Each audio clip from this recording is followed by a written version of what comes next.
Kikubor ka Batesi TV ka umdi basnyambak penjaslian Rupa Premium Meghalaya.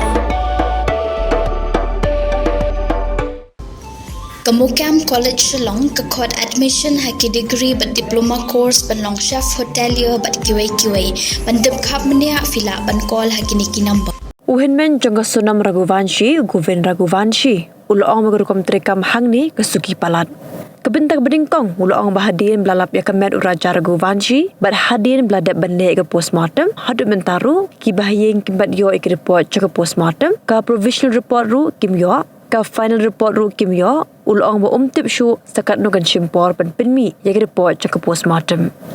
Nang tahu loang bagi jingwat ya ka Sonam ru kalong ka basuki bagi jingwat ru keretang ha ka jubat ka jaka ya ka bau loang bagi jinghar jongki ha ka juk karyat bon sin ik magilai wat ya ki bru ka bayap om ya ka baim Uloang bu ukran kumni namar bau don jing suba bagi Sonam kalaban syara bor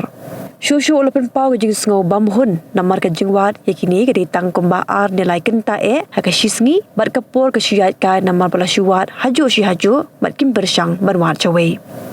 Ulang balada duna beriu ke sorka keriban pan beriu biang ban pihak kenhun hendak kumbakalong mentah berok kidan hakajo ke jaka.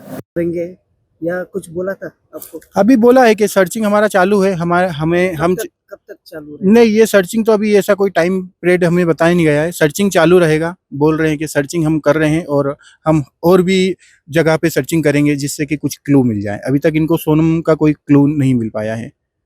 कितना % तक आपको लगता है कि मिलेगा या नहीं मिलेगा? देखिए, अगर ये एक ही पिन पॉइंट पे कंटिन्यू सर्चिंग करते रहे तो ये समय निकाल रहे हैं टोटली और मुझे ऐसा लगता है कि यहाँ पे एक ही जगह पे सर्चिंग करने से पॉसिबल नहीं है इतनी जल्दी ढूंढना। टीम बढ़ाई जाए या जो भी करा जाए, क्योंकि अभी भी एसडीआरएफ और एनडीआरएफ यही 2 टीम काम कर रहा है, उसके अलावा मुझे कोई टीम नहीं दिख रहा है यहाँ पे। तो क्या कहने चाहते हो आप इसके बारे में? देखिए, मैंने आपको अभी क्लियर कर दिया है कि मुझे ये अपहरण का केस लग रहा है, तो ये थोड़ा सा पुलिस, जो यहाँ की पुलिस और गवर्नमेंट है, थोड़ा सा इसको उस हिसाब से भी देखे